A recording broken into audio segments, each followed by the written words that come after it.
Welcome to the session. Greeting of the day. In our subject of production technology, we are going to discuss about various types of furnaces we are going to see. On those things we have already discussed about these various furnaces of crucible furnace, cupola furnace and electric arc furnace. This we have already on the discussions. So now we are coming to the next type of a rotary furnace. A very simple method. This is also very simple.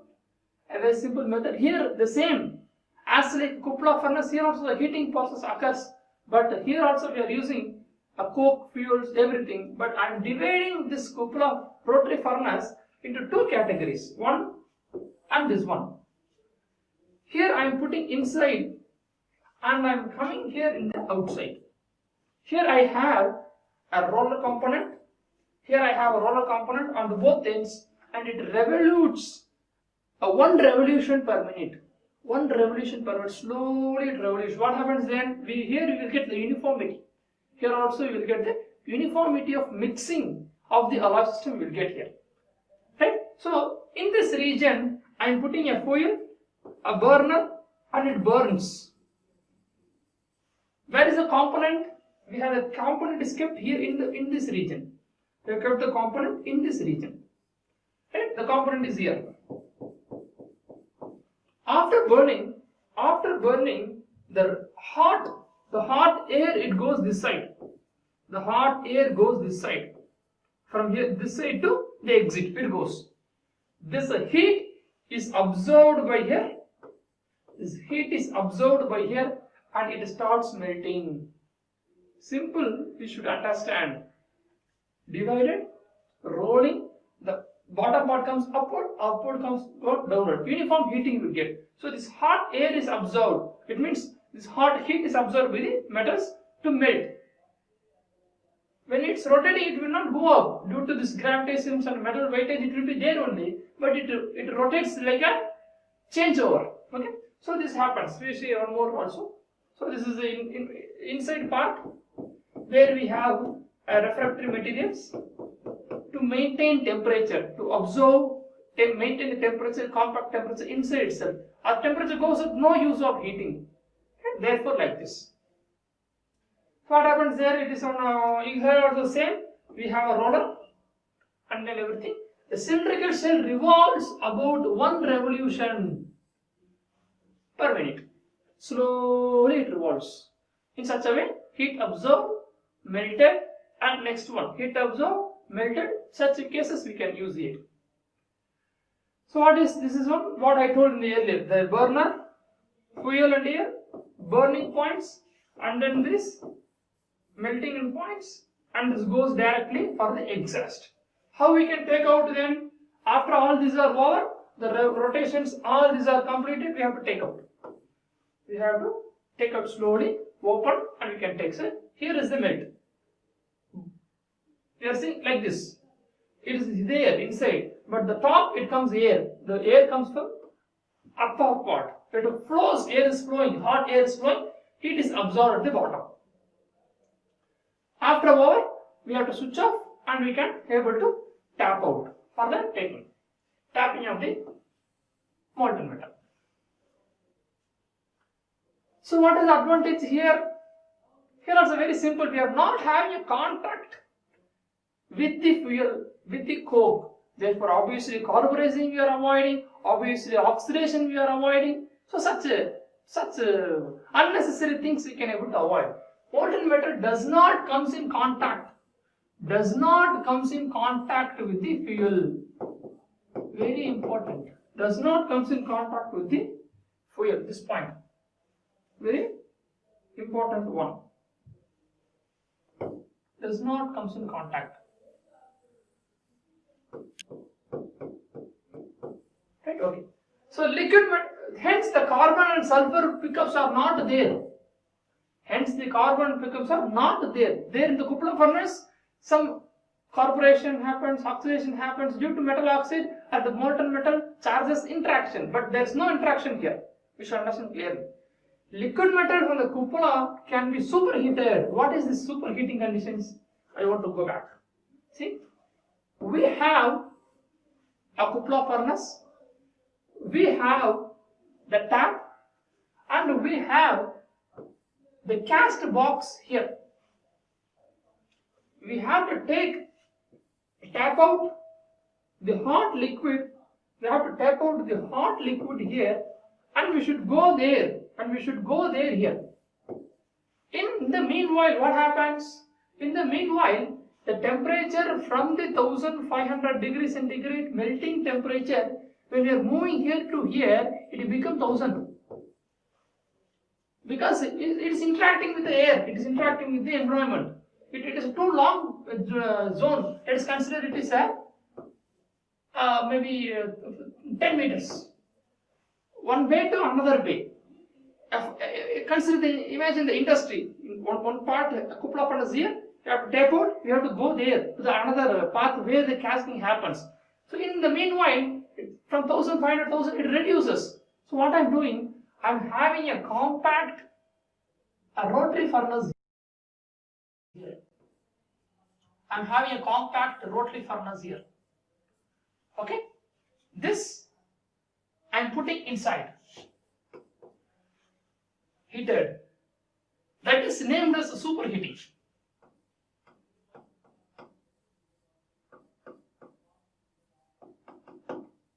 And now from 1100 degrees centigrade, it reaches again the 1600, and immediately we are putting into the casting. So this is called as superheating. So these things we are doing. So that things we have done. So liquid metal from the cupola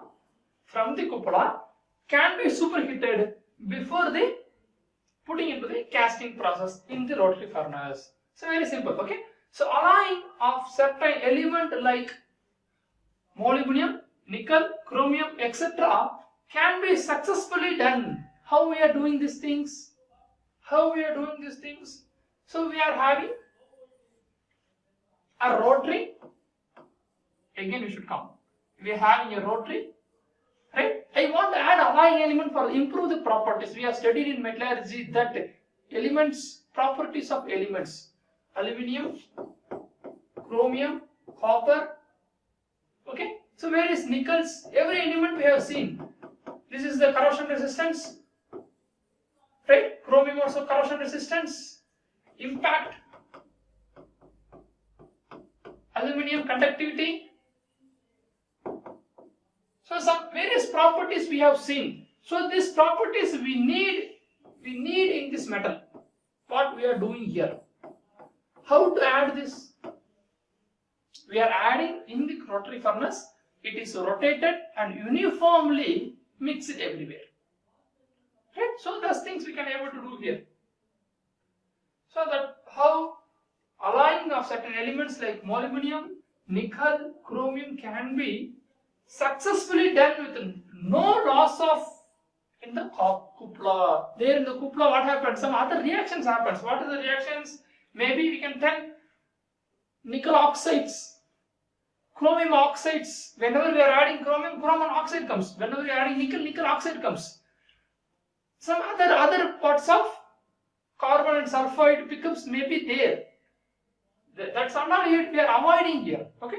So when alloying of cupola, it forms oxides. That's what I have given here itself. Oxides with the coal interactions. So that will not happen here. This is not happening. This is not happening there. Okay. So we use it for melting and superheating. The applications use it for melting and superheating. Superheating part we have seen here itself. Superheating. Right? Very simple points. So last we are coming for the reverberatory furnace. This is a box type, a long box type furnace. We can able to see from here to here. A long box type furnace. A long box type furnace. Where here there is no such rotation, not there. There is no contact between the coke, the fuel and the metal. That also not there like a cupola. It is somewhat special. It is a long rectangular structure with removable roof. Here also we are using the oil and pulverized coals for heating. That is okay. But we are using a removable roof. At the top can be removed and you can put inside the metals. The large already, it is a rectangular. We are heating a mass combination we are doing here now. How we are doing? You see, the flame and hot gases are heated up in the furnace roof and walls. I want to tell you, this happens there. So we are heating, the burner comes here. The burner heated and comes here. What happens? We have a removable roof. This one is a removable roof. So this one is a removable. The top one. Okay. This one can be removed. And we can put load the stack, load the mortar metal, load the scrap item which we want to melt. So what happens? This burner comes, hot gas comes inside and it passes over not only through the inside, it also crosses over the roofs. It hits the roof and comes down. It hits the roof and comes down. It hits the roof and comes not here. Generally the path, it comes, hits, it radiates downwards. Not only passing, it additionally also reflected from the radiation happens by the walls. Therefore, the flame and hot gas are heated up the furnace roofs. It heated up the furnace roof, it is heating. This after heating the roof, it radiated downwards. The heat is reflected. Heat is reflected and radiated from the roof towards the down. This heat melts and superheats the metal. Here also superheating. The word superheating we have seen. After Kupla, superheating, pouring. Right? To maintain the liquid in temperature. We are pouring at the low temperature. What happens? Those risers, our feeding system will not work. It solidifies quickly. Our intention, we are going back. Our intention, if this is a casting, I am pouring here. We should maintain liquid temperature to reach the last corner. It means it needs high liquid temperature. Now, this maintained at 1700 degrees centigrade I am pouring. It started here, 1700 to 1600, 1500, it comes 1300, 1000, it becomes solid already. In the phase diagrams, we have seen liquid to solid transaction 1535 for the steel. Some temperatures, likewise, we are going back in the metallurgy also. See, we have seen here the liquids, likewise. Right? So this temperature is 1535 degrees centigrade. Therefore, what happens there? It itself is converted into solid. Then how to pour? We should come here and reach the last corner. Then what we should do? We should maintain a temperature here.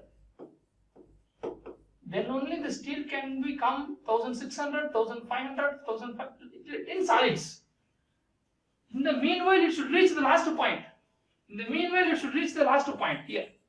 So that we should doing by superheating through this furnaces. So that is what very simple. Right? So such cases are happen. Removable roof sections, the bunks, they are naming as a bunks. This is the removable sections. So this is what very simple. Superheatings are done by this. So then what happens after flowing? The metals are kept here. See, molten metal. Where it is, molten metal kept here. So this is the molten. See, this one. So this is the molten metal we have. After molten metal, we have to remove, and the hot gases pass through there. Hot gases comes out. Hot gases comes out in this path. Right? And if we want to clean these furnaces, we should remove the bunks. It means the free roofs we have to open, and we can able to track outside these things. So applications what we have: melting of the cast iron, possible. Melting of the cast iron, it is possible. Melting of the non-ferrous, it is possible, because the hot gas passing, we need to maintain the hot, whether at high temperature or it's low temperature, whatever it is. So for duplexing operation of the with the Kupla, what is the duplex operation? Duplex, what is the two operations are there? One is melting, and one along with the superheating.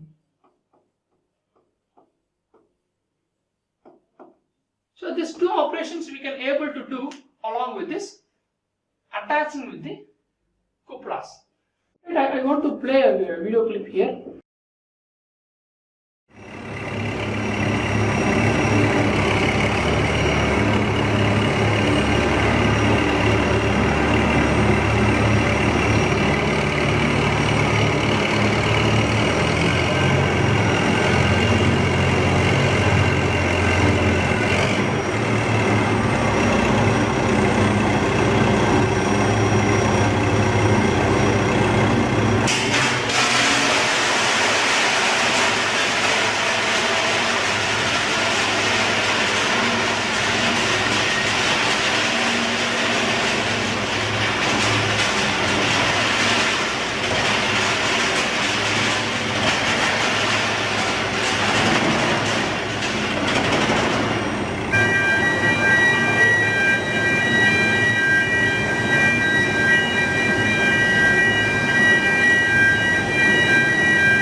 this total, we have seen all furnaces. From the cupola we have seen induction, we have seen resistive furnace, we have seen coil, reverberatory furnace, rotary furnace, all furnace we have seen. How to select from the 5 types of furnace, how we can select opt conditions for these furnaces.